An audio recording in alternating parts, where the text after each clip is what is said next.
And Victor, we haven't really gotten to you yet. What would you like to say about this topic? You haven't really chosen or decided. I know you have something to say So about I would categorize each of them in three different significant ways.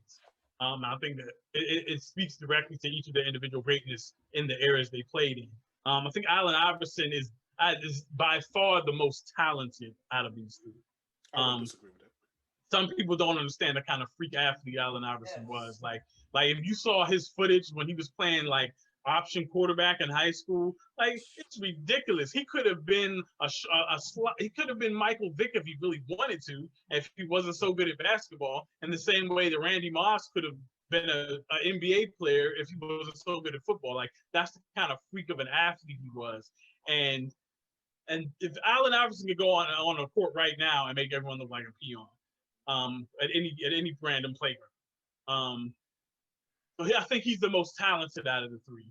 I would say that Steph Curry will ultimately probably be looked at as the best out of the three when it's all said and done, because he has a rare combination that is more prevalent in how players are being developed and are about to be developed more so. If you look at the AAU ranks and how they're developing in the last decade, and where it used to be like you were either really good creating your shot off the dribble or you were a really good shooter. It's like it was rare that you would develop into someone who was really good at both.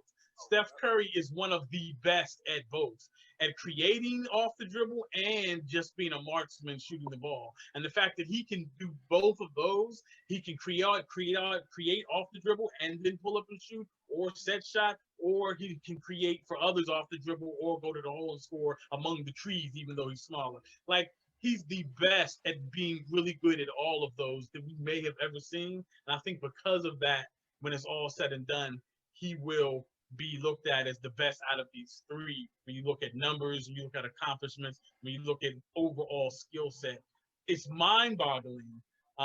Steph Curry has like the set shot abilities of Steve Kerr and better, but with like the ball handle and the dexterity off the dribble of like an Isaiah Thomas or an Allen Iverson, and that is ridiculous. That is just ridiculous. It's the most ridiculous skill set since Kevin Durant became a Kevin Garnett body with a Kobe Bryant type of offensive game. It's unparalleled.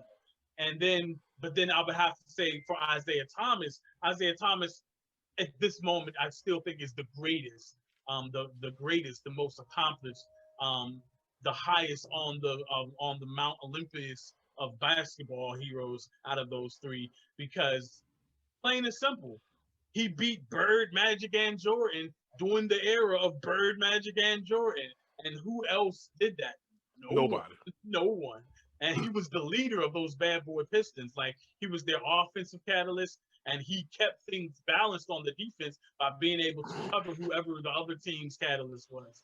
And so it can't be overstated just how Isaiah Thomas was not the most talented, but so talented enough and so fundamentally developed enough in the Chicago basketball mecca of the time when he came out of Chicago.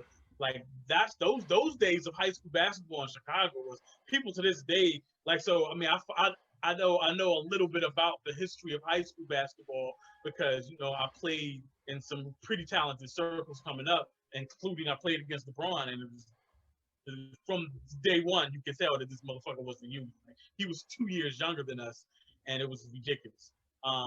And so to me, when you look at how Isaiah Thomas came out of that era of playing in the Catholic private leagues in Chicago, where they was basically just trying to find all the best black players in the city and then giving them scholarships to come to these big Catholic schools and creating these super programs.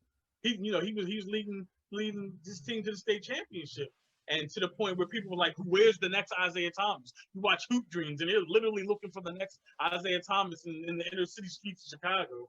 And so he was like the Jesus Shuttlesworth of that heyday of Chicago high school basketball. People still talk about the Whitney Young teams from that era of Whitney Young High School, like they're coming out and destroying teams.